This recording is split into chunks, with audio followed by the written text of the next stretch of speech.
Get us started. Afternoon, everyone, and welcome. This is the final GDMA of the season. So thank you all. This has been a really interesting year for a lot of reasons, but also a lot of really great successes. I think the shift to the virtual format has really allowed for a lot of really great participation and attendance. So we've had really great numbers this year. I think our peak, we reached 124 participants at one point. So just great numbers. It's been really exciting, and it's been also a lot of fun to be able to open it up to a lot of our peers that may not be members and just really lower the barriers for folks to gain access to great content. So thanks to everybody that made this happen. This was just a really phenomenal year, and thanks for everybody that kind of hung in there with us as we were working our way through some of the logistical and technical challenges. Before we get started and before I introduce the speaker, I'd like to turn it over to J.R. Richards for our land acknowledgement. Thank you, Josh. First, I want to note that I did place address in the chat bar where you can search for the location where you live and find the names of the tribes who have lived in your location, and then you're welcome to share that in the chat feature. So as we gather in this virtual space, we recognize that we are connected with one another through the winds that bring air into our lungs and through the waters that move deep into the earth and up into the sky. We acknowledge that the ground beneath our feet is historically the home of Indigenous peoples, many of whom have been forced to leave for other lands. We share now the names of peoples who were first to live, celebrate, lament, and sing upon the land where we now sit. The ground beneath my feet is historically the home of the Coast Salish people, which comprises over 70 tribes. Coast Salish peoples inhabit northwest coast of North America from the mouth of the Columbia River in Oregon, north to Butte Inlet in British Columbia. Coast Salish territories includes much of the ecologically diverse Georgia Basin and Puget Sound, known as the Salish Sea. Archaeological evidence of human and occupation in this coastal marine area is extensive and ancient, dating back to 9000 BCE. Among all First Nations, Coast Salish peoples have been the most displaced by the forces of colonization. May we also remember that Indigenous peoples are not people of the past, but are here with us now. If there are Indigenous people on this call, you are invited to share your tribe so that we may recognize you. You may share it in chats. You can share it just by speaking up.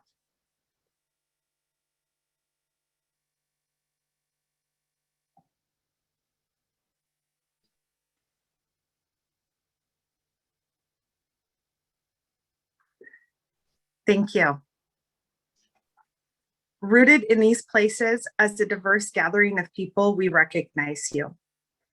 Before turning this over to Josh, I want to bring your attention to a link that I will share at the close of this. This is the source of the information that I shared with you today and a place to find additional information on Coast Salish people. Thanks, Josh. Perfect. Thank you, JR. That was really terrific. I appreciate that. Just as a quick reminder for everyone, if you are comfortable, please turn on your camera. We have a conversation style format today where we will be utilizing the chat function a fair amount. Yvonne will be our moderator, as usual. So I'd like to introduce Luisa Perticucci. Luisa is the founder and chief catalyst for Eithos. She has 20 years of large-scale system changes, specializing in leadership, culture, and organizational transformation. She's worked in both public and private sectors to address critical operational and strategic issues to increase performance and inspire teams. To learn more about the interesting organizations she's worked with, you can go to the linked bio in the Outlook invitation. It's pretty impressive. It's quite the list. So as we're headed into a hybrid work environment, we know that we can be just as productive teleworking as we are in the office. But we also know that being with each other in person is critical to building trusting long-term relationships. So how can we use the pandemic-inspired reset to create our preferred workplace and culture? Luisa is here to talk about that with us and share what she's seen from other organizations. With that, I'll turn it over to Luisa. Oh, thank you so much, Joshua. First of all, thank you for having me. This is such a pleasure to have an opportunity to connect with all of you. We started this session with a video of flocks of birds and fish because we know that within large groups of beings lies a huge amount of collective wisdom. And it's what, when we tap into as leaders, it's what makes us see things in ways we haven't before, to open our worlds to more possibilities than we've seen before, and to manage risk, seize opportunities, but also avoid dangers. And it's really the tapping into the conversation where agility comes from. And so I'm really looking forward to tapping into the conversation with you all today on this topic in an area that, given how much complexity and disruption is in the world today, I have to start off by saying we don't know the answers yet, but I'm pretty sure we're going to have a rich conversation exploring what's possible. So thank you.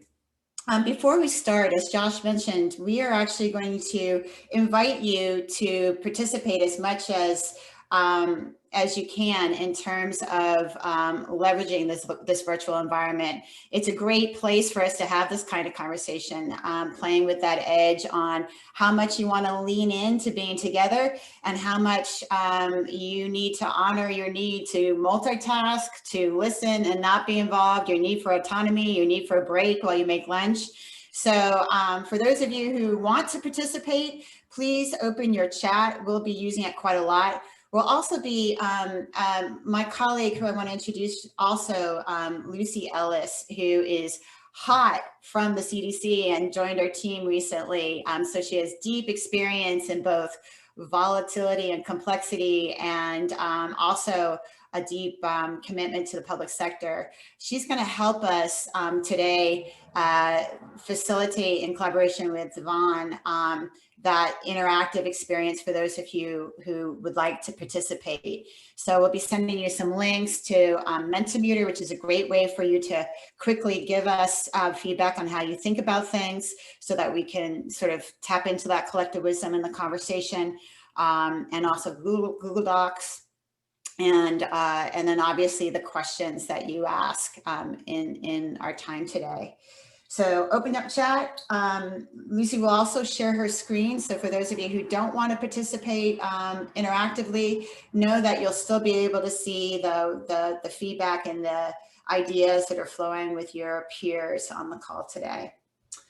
And so our hope for this hour, and I'd love it if you give me a thumbs up, thumbs down, or I'm not quite sure, just so I get a quick amount of feedback on that. Our hope for the call today and our time together is that you leave here feeling maybe a little more hopeful, a little more energized about what's possible, these tremendous opportunities that we have as we navigate this area around the post-pandemic reset and the hybrid work environment, because we know it probably is giving some of you some anxiety. So we're hopeful of that. We also want to realize that leaving with maybe some practical tips on leadership, because the environment that we're leading in right now, it is requiring kind of a new generation of leadership. It's a new way of thinking about leadership. And in it, we want to make sure you have some tools to experiment with for your own, but also with your teams as you're wrestling with some of these challenging opportunities. And then finally, know leadership. You guys are a group of high-performing leaders, and so we're going to invite you to make one or two bold commitments light touch, high impact commitments to take some of your ideas that come out forward into action for you to make to yourself or to each other, whatever you feel fit. And so that we can take some of this back into the workplace. So that's what our hope is for this hour. And I just want to check in on how that flies with all of you before we go further. So I saw a couple thumbs up, a heart, which is great, a couple nods. Okay, great. Thank you. Okay, so we're going to start you off with an opportunity to just check in with your own emotional experience around what remote work is and what in-person working in the office is. And so Lucy's going to put a link into chat for that. Go ahead and click on that link and just, there's a couple quick questions. Remote work is, and if you prefer, just go ahead and write your answer in chat. What is remote work to you in 1 or 2 words? Remote work is in 1 or 2 words.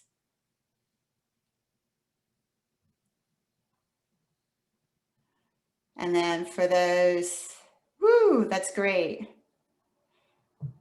We begin to see some of the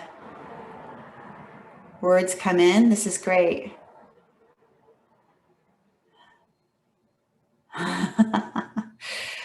Yeah, that's great. Thank you. And now, working in the office is, being in the office is.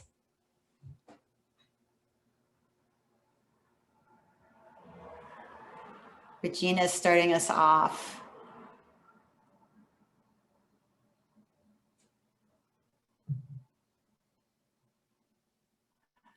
That's wonderful. Great. Thank you.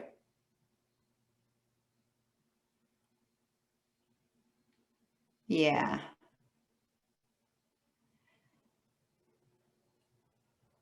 All right. And then the last, keep the answers coming. The last is post-pandemic. I hope work will be. Post-pandemic. I hope work will be.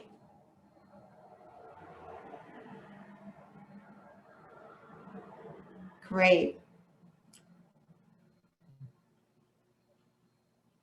So, we're a human petri dish of people working in systems and organizations. And so that spectrum of responses that we are all expressing is exactly what we can expect to find in our office. So Lucy is sharing some of the results. So for those of you who want to see the screen, you get a whole spectrum. Some people are saying it's empowering and it's productive and it's flexible. Others are saying it's isolating. There's isolating quite a bit. Some find it frustrating. Some feel vulnerable. Some find it tough and intense. Others find it innovative and serene and inclusive and holistic. So, welcome to the task of leadership where there's no easy right answer. And so as we start going, as you start looking also into working in the office, it's distracting, it's energizing, it's team oriented. It requires getting out of our pajamas and actually putting pants on and going back into the workplace. It's old school, it's controlled, it's socially draining, it's more connecting, right? You have these incredible, what we call polarities, right? Of one extreme towards or the other. And so, the last one, just to give you a little taste on what we hope for is a workplace that is uniting and flexible, more collaborative. I love, we talk about this hybrid work environment, but what we often actually mean is flexibility. And so one of our tasks as leaders is to shift how we think, the questions we ask. If we ask, how do we have a work, in-person, remote solution to work, we miss out on the richness of unleashing the potential of staff. So the questions we ask, and we'll be talking more about this, determine the direction we go. And what we're already seeing is that a lot of people, when they think about this hybrid solution, what they're actually wanting is, how do we create the kind of flexible workplace that unleashes potential, unleashes performance, unleashes joy and happiness and connection. And so as leaders, and we're going to be talking a little bit more about this, and I'm going to stop talking now that we've seen your response, pay attention to that. There's no easy answer here.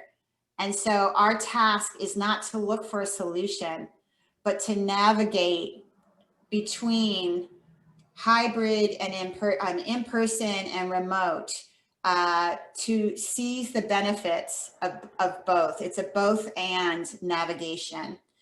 And it is not a problem that needs to be solved. So I'm going to stop there. There's plenty for us to talk about, but instead of me just blathering at the mouth here, I really want to turn it over to you. And I know Yvonne is going to do some really magical filtering of questions to make this as much as a rich conversation and a discussion as we can with such a large group. And I think we do want to bring note too that there were lots of additional comments to each of those questions in the chat box. So I want to thank everyone for sharing your engaging thoughts as we went through, whether they made it into our exercise with Menti. And again, thank you, Lucy and Luisa, for sharing the amazing tool, the Menti tool. We love it when we can share with leaders successful tools to add to our tool belt. So if you haven't used that tool before, that link is there. It's super cool. And it's free. And right within our state budget. Great. So, so we want to turn it over to you in terms of what's alive for you in this environment, in the post. What questions do you have that you'd like to see us talk about? What are those burning questions on today's topic that you have? And we have a question right out the gate from JR. JR, would you like to ask your question directly, please? Yeah, thank you. And I want to preface that I just came out of a meeting with my peers, and we were having the same exact conversation on some work that we're picking back up. And so this is what, I know that we don't know the answers, and that there really isn't this playbook or this cookie cutter approach to do this. But I think all of us, at least I am, and many of my peers were like, where do we start? What questions should we even be asking? Yeah. Yeah. So language is funny.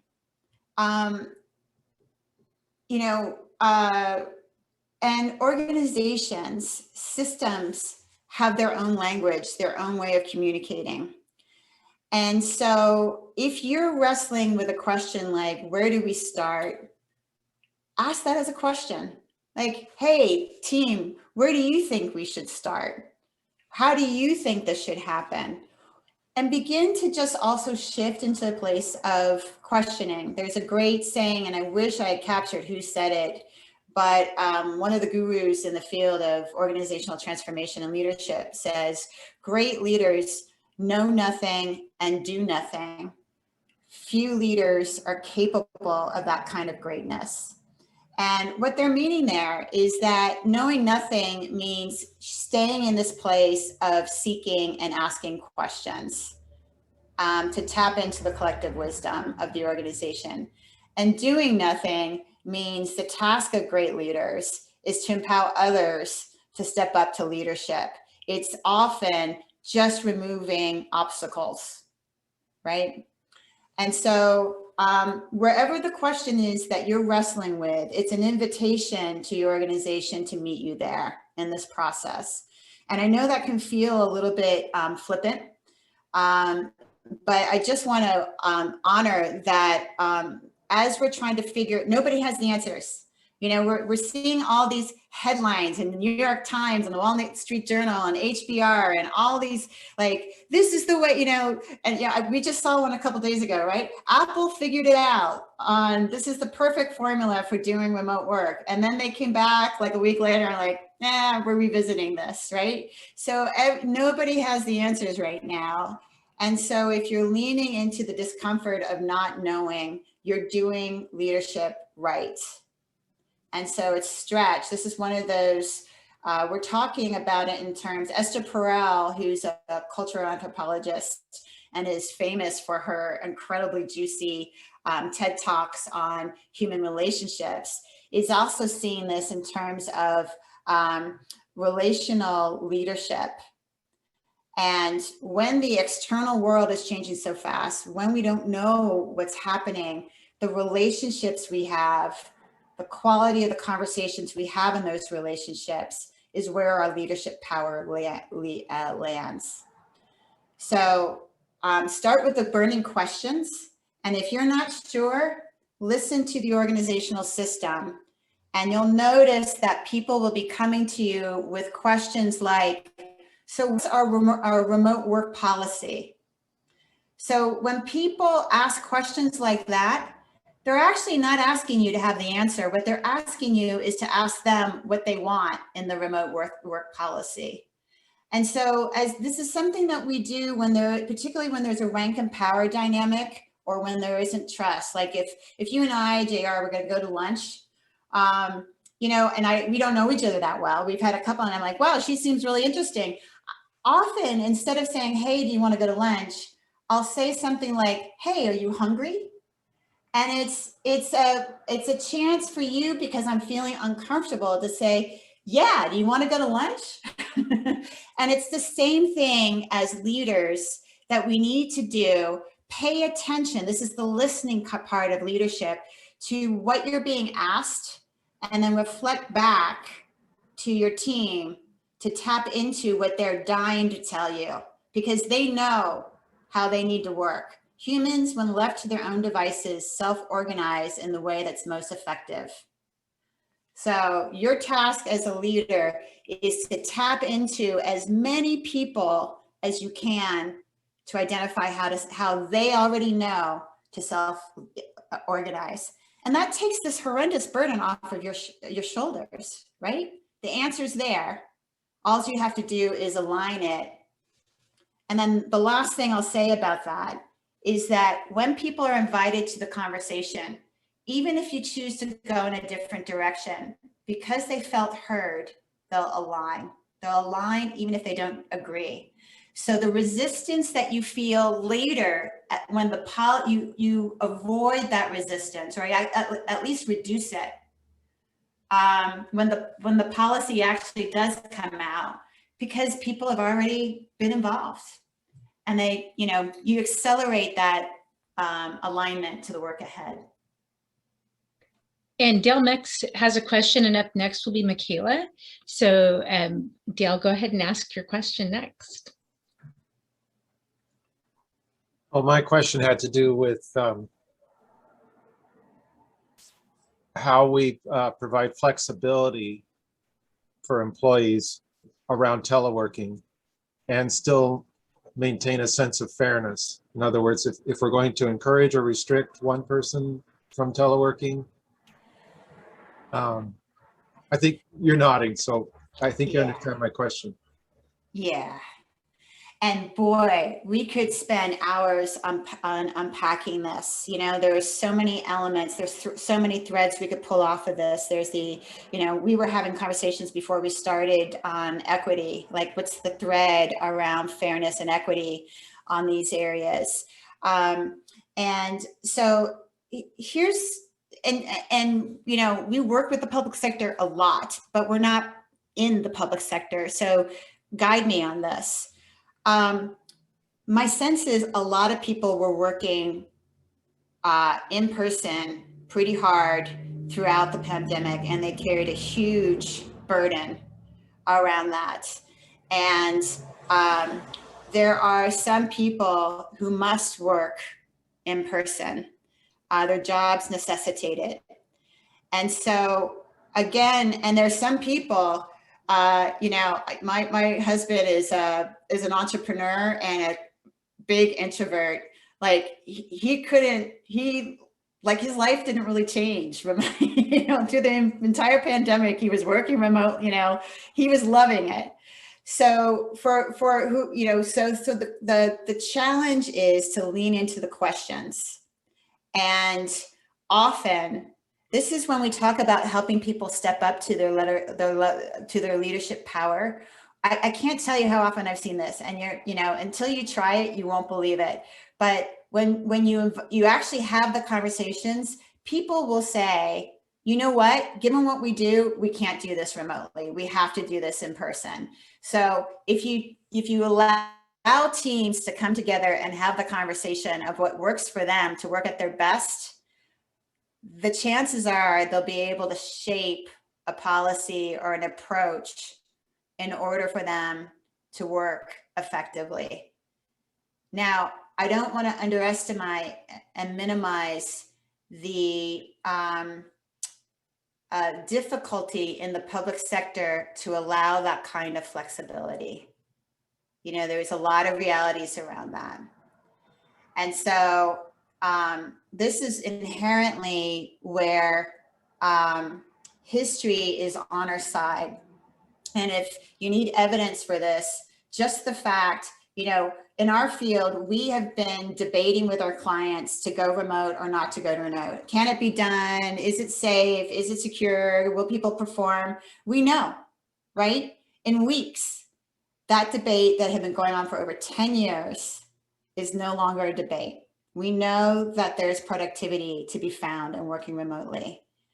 And so I would encourage you to seize the opportunity to push back on traditional systems within the organization, because, and this is, you know, this is about reimagining the future in ways that weren't possible before. We have deconstructed the workplace. So what we bring back into the workplace in terms of the rigidities that we've traditionally worked on is up to us. So as a leader, who do you have to have a conversation with in order to be empowered to provide your team more flexibility to determine the way they work? And, you know, it's a question for reflection. Dale, I don't know where you are in the organization, but, you know, think about what it would be like to bring those people together to say, okay, we want to unleash potential here. What do we have to do as leaders to allow that to happen? And I know it's a little bit, you know, not a typically cultural what happens in many public sector organizations, but this is an opportunity to play with that edge. Michaela, you're up, and Michael, you're right behind Michaela with a question as well.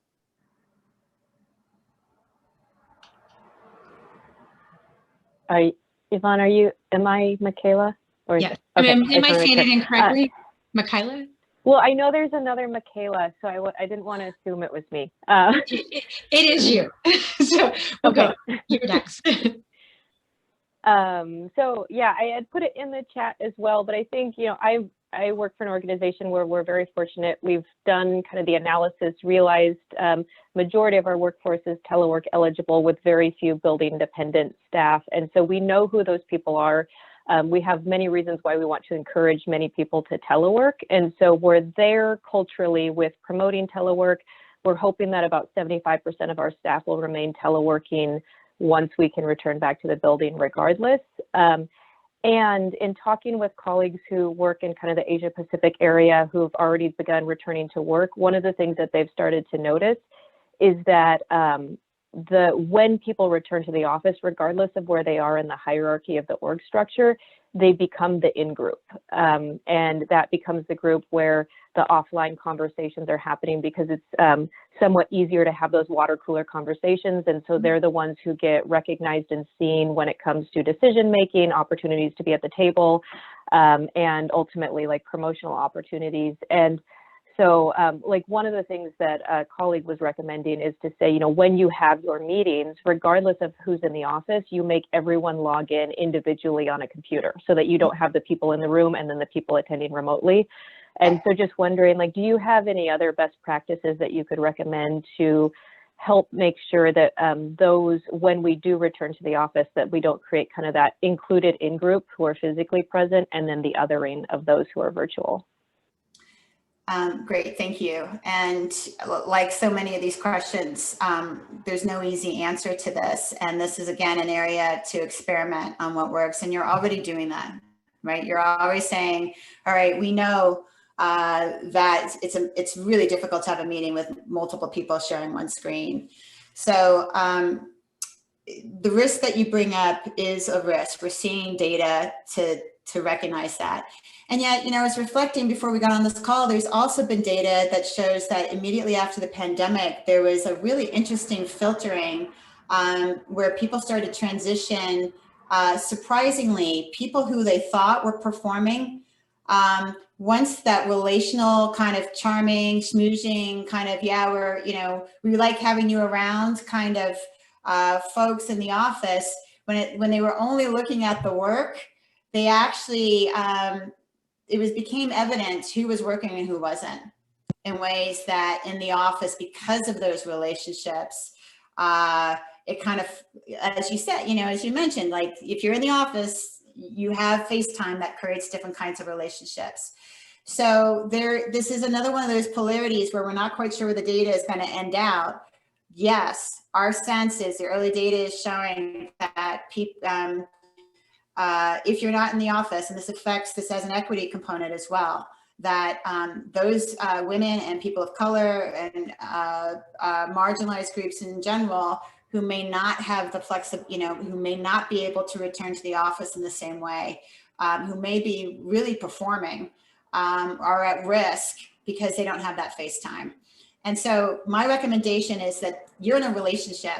You as a leader are in a relationship with your team, and your team is in relationship with everyone else. And so part of this is the accountability to shift the way you work.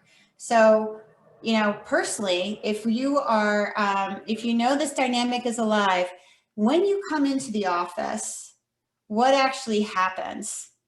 Is it that you're just working in the office, or are you skillfully using your time to connect and have those kinds of intimate conversations that build relationships, brainstorm, create and innovate ideas?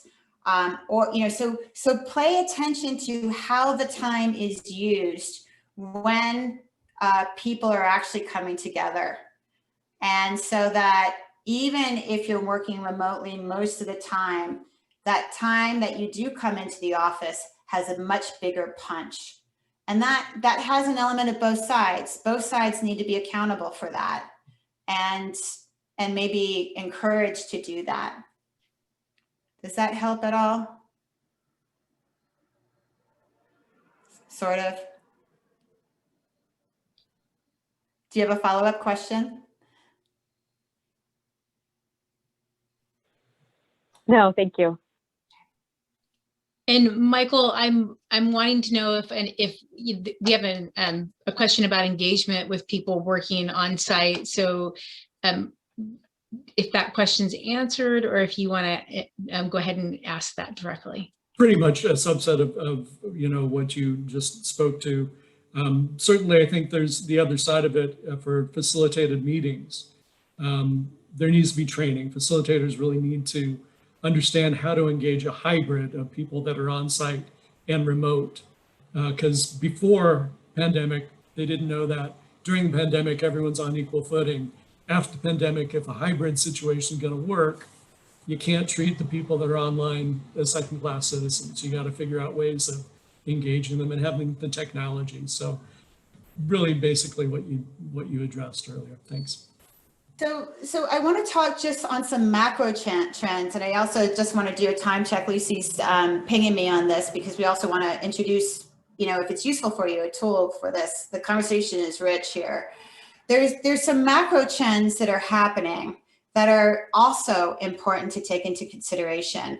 And again, this is one of those areas where we're seeing some disruption in traditional rank and power dynamics.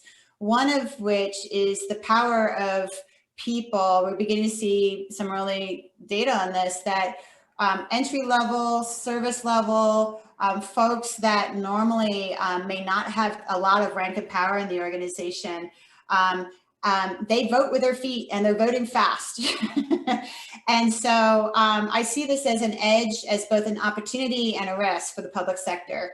The opportunity is that, and this is traditional in post-pandemics, as we've seen this as a historian, I've been looking at this stuff with fascination, that human beings typically after a pandemic really start talking about meaning and purpose. They really start self-assessing how they're living their lives and making some choices in terms of where they work and how they work and who they work with.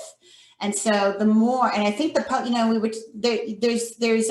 tell me if this is an issue for you all, but the sort of the graying of the public sector, right? This fact that particularly in areas around Seattle, where there is these, big corporations who are often able to pay a lot more, that it at times has been difficult to recruit for the public sector. Seizing the opportunity to provide more meaning and purpose, really reaffirming that connection to the people you serve, using that for inspiration, this idea that, as human beings, we want to be part of something greater than ourselves. That all of that makes a public sector job much more interesting. The other trend is that people are moving out of some of the high-priced areas of living. They're wanting, I'm doing this from a farmhouse in New Hampshire that we bought online during the pandemic because we wanted to get away. So people are also saying, if you can help me work in ways that work for all of me, not just the part that shows up at work, that I'm going to want to work with you really, really hard. And so as you're working to figure out these dynamics on the micro level, working into how this blend works, seeing that there are these opportunities to be flexible in terms of how you work together, supporting remote work in, I know right now, I think most public sector Washington state organizations you have to stay within Washington state because there's tax implications around that. But, begin to experiment with rethinking how people work at their best, asking them, then the answers will begin to come true. So that's a very long-winded way of saying, basically, start looking at the bigger picture versus the smaller practical problems to be solved, because within the bigger picture are some incredible opportunities that could disrupt the public sector in positive ways. So I just, I know there's probably a lot of questions, and I've been loving the questions that are coming through. And I wish we had some more time to talk about them. And I'm just wondering, JR, you started us off with what do we do first? What's the first step? Where do we start? And I'm wondering if maybe we use that as a transition for us to give you a little tip on a really fun exercise that can be really fun to tap into that collective wisdom. Would that be helpful for you all? Thumbs up, maybe thumbs down, thumbs up. Okay, great. So, because we're going into this place of not knowing, I said it before, I'll just say it again really quickly. If you're uncomfortable right now, if you're experiencing some anxiety, you're doing it right. So it means you're stretching and you're beginning to play with this idea of letting go old conditioning on how things are done. And so the more you stay in that place, the better you are in terms of experimenting and course correcting to find the right answers. We're going to get it wrong. Celebrate the mistakes you make and course correct. And so in the spirit of really getting it wrong, I invite you, Lucy's going to put, we'll pass on the polarities convo, Lucy, and just, you'll notice that for those of you who want to work remote, you don't want to share, go ahead and just grab a piece of paper if you can. For those of you who are comfortable getting online, Lucy's put a link in chat to a Google Doc. And we invite you to embrace the getting wrong, to totally, absolutely, 100% fail at doing this right. Like, just relish in the failure of this all.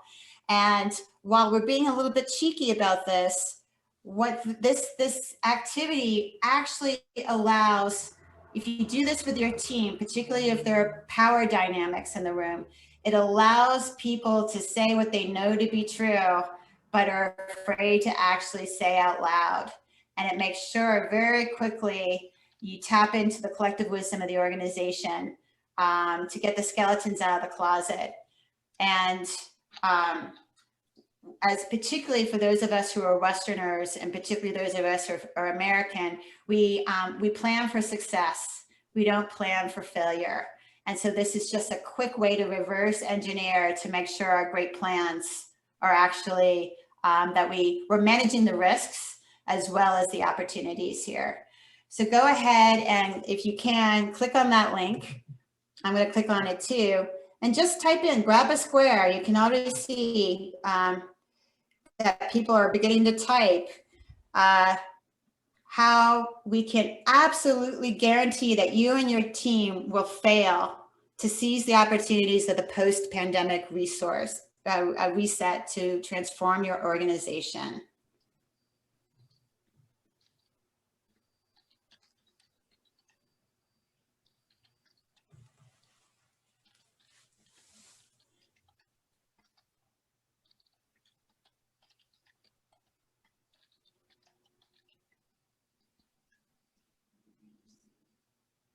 Feel free to scroll down to the second page and find yourself a slot that's not being used. I can see a few people on top of each other.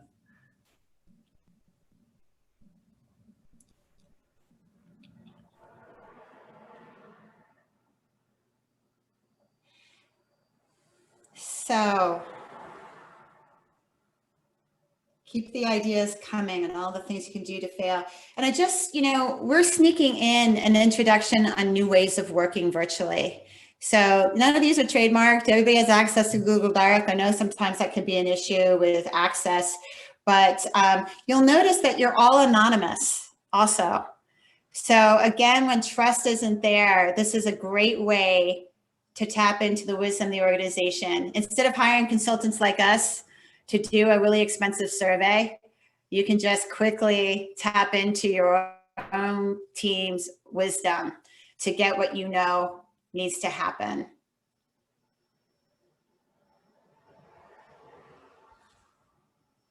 So I'm going to give you just one more minute on that.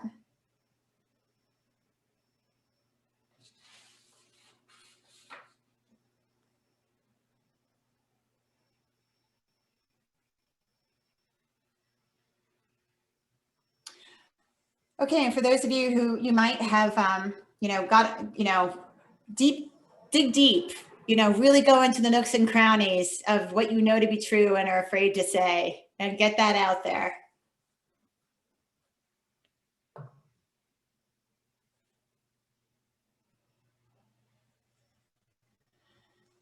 All right, and just in the spirit of time, I'm going to take us through the next step. Keep writing. You'll notice at the top, there is a fire emoji, bunch of fire emojis. Go ahead and click and highlight one of them and copy it. You might want to not copy it if you have somebody's. The question we have for you is there any of these things that you and your team are already doing in any way, shape, or form? Is there anything that you're doing already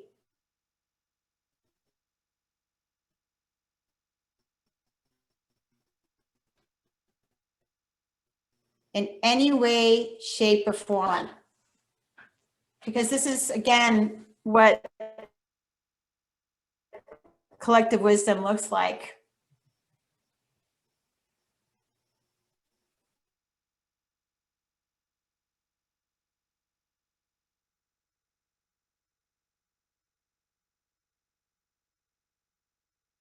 Whoop.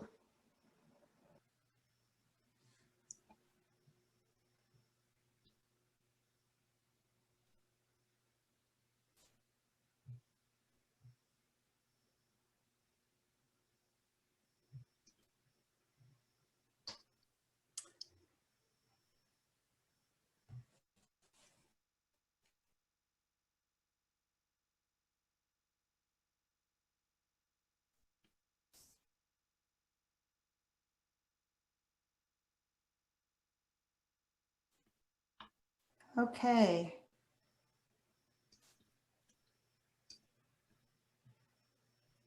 Now, keep the fire emojis going. Keep adding additional things as you're thinking about it. Usually, it kind of feels good to get it out of your system and get it down. And so, JR, your question, going back to your question on what to do first, we're exhausted. We're tired. Everybody's tired. And so during times of change, we know this to be true. Cotter said it great years ago around leading change is quick wins, right? You want to establish quick wins early and often.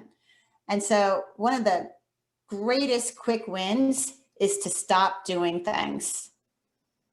And so our recommendation, as you look at this list and you're seeing these, you can quickly, in just a second, right? This hasn't taken us more than 10 minutes to do this. You've just tapped into the wisdom of 100 people in this virtual room together on things that we already know won't work and that we're currently doing.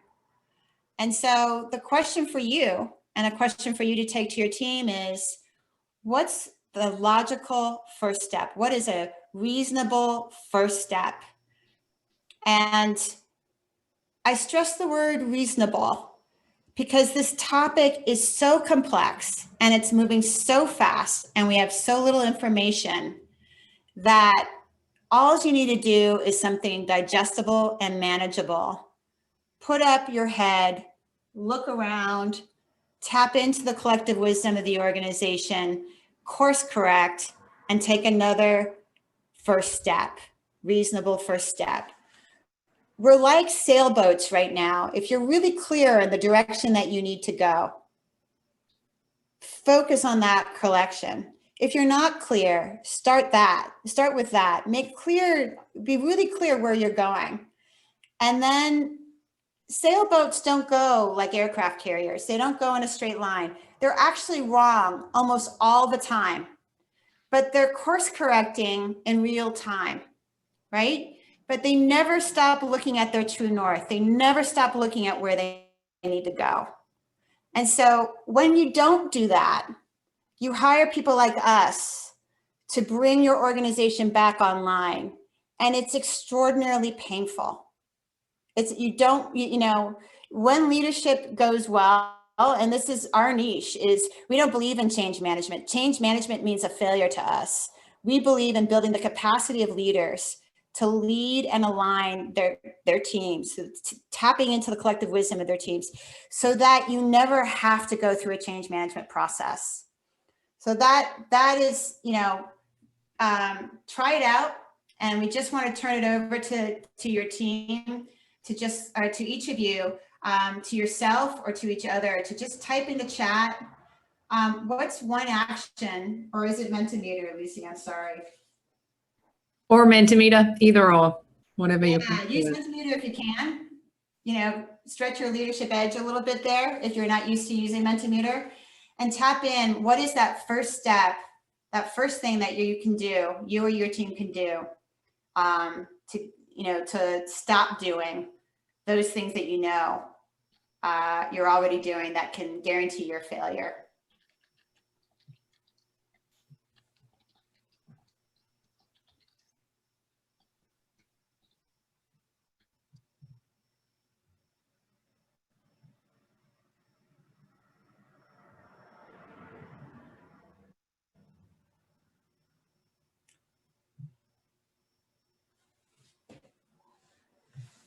Great.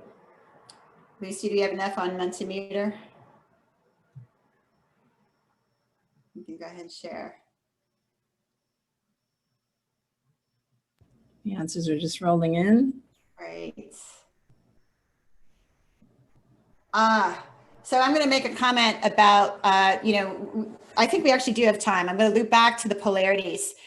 So much of leadership right now is counterintuitive. Often we're feeling a lot of pressure to do. And what we know, the evidence is really clear on this. This was before the pandemic. This was very clear. Great leaders, the most successful leaders, actually have a huge amount of unstructured time. And I bet you don't feel like you have that luxury. But what we do know about the brain is that when we have that downtime, when we go grab a beer with a friend, go for a walk, our brains relax and we tap into the frontal lobe where creativity resides, where those good feelings, love and bonding feelings reside. It's all the goodness resides in that spaciousness. So as you're navigating find that time to not do and just think and be, and some of the answers will come to you, I promise. So counterintuitive. We think we need to provide the solutions for our team. Stay in a place of not knowing and asking the questions. Practice asking the questions because words create worlds, as an old professor of mine used to say. Do less versus more. And I know this is hard, but try out a few of them, see what happens if you spend some time journaling in the morning and see, and leave the rest behind. If they don't work, leave them behind. So I know we just have a couple of minutes. Yvonne, I'm going to turn it over to back to you. Is there time for another question, or should we? What would you like to say? We have the last 5 minutes, and I think we still did have a couple of questions that seem to be a different theme. So maybe we should take those into consideration. So Alexis, if you're still on the line, you're welcome to ask your question about a downside to allowing employees to make their own choice.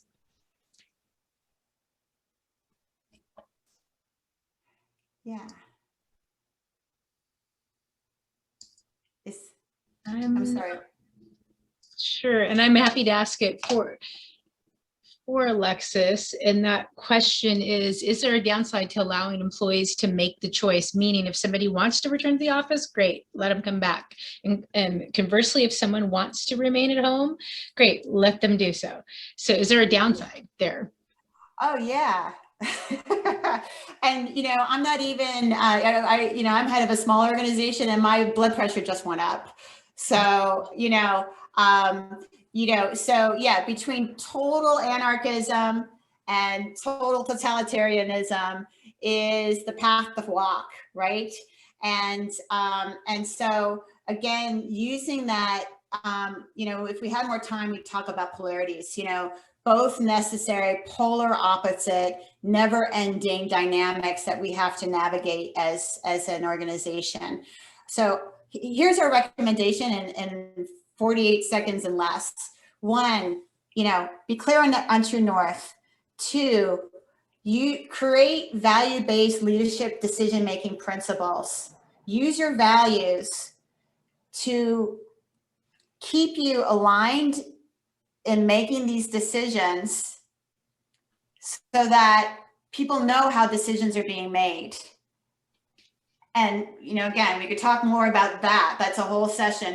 But then the second part around that is pay attention. The system will give you immediate feedback. So what's the symptom? Really quickly, in the last 2 minutes, what's a symptom of people only working remotely, choosing how to work, when that's too much freedom and too much flexibility? What's a symptom that will happen that you can imagine happening right now when everybody is able to choose their work environment? What are some of the symptoms could you imagine show up? Work won't get done, as I'm hearing, unengaged, performance sinks, gaps in process flow, missing meetings. Great, you guys. And what is a symptom of us being too controlled, too institutionalized in dictating how work must get done? Resentment, missed opportunity, people leave. Great. Your task as a leader is to look for those symptoms and pull back a little bit in your next step forward. And that's the task. Oh, wow, look at that. People are rebelling and they're resisting. Oh, that everybody's out skiing and hiking. Like no work is getting done. Okay, we need to pull back. We need to put some more controls in place. And that's where agility, that's what the collective wisdom is that we were showing you in those birds and fish at the beginning. It's this incredible ability to course correct. So I'll stop there. I can't thank you enough for your time and your great questions. You're helping me in my thinking about this. Thanks to all of you, and to Joshua and Yvonne and JR who helped prepare us for this, and to my dear colleague Lucy, to help introduce some of these great tools to use in this process. And just the last thing, yeah, so I'll leave it at there. Perfect. Hey, thank you, Luisa. Thank you so much, Lucy. This was just really terrific. I loved the sailboat idea, just that it's always pointed in the true north, but it's almost always off course, not, it's almost always wrong. That just is so, it's really great. So thank you so much. Thank you everybody for a really terrific year. We will put together a wrap-up email of kind of what we did for the year and include all the different videos that we've recorded. All the videos of all of these are all available. Well, let me rephrase that. About half of them are available publicly. The other half, I've not gotten around to turning them into videos to post them online. So my bad.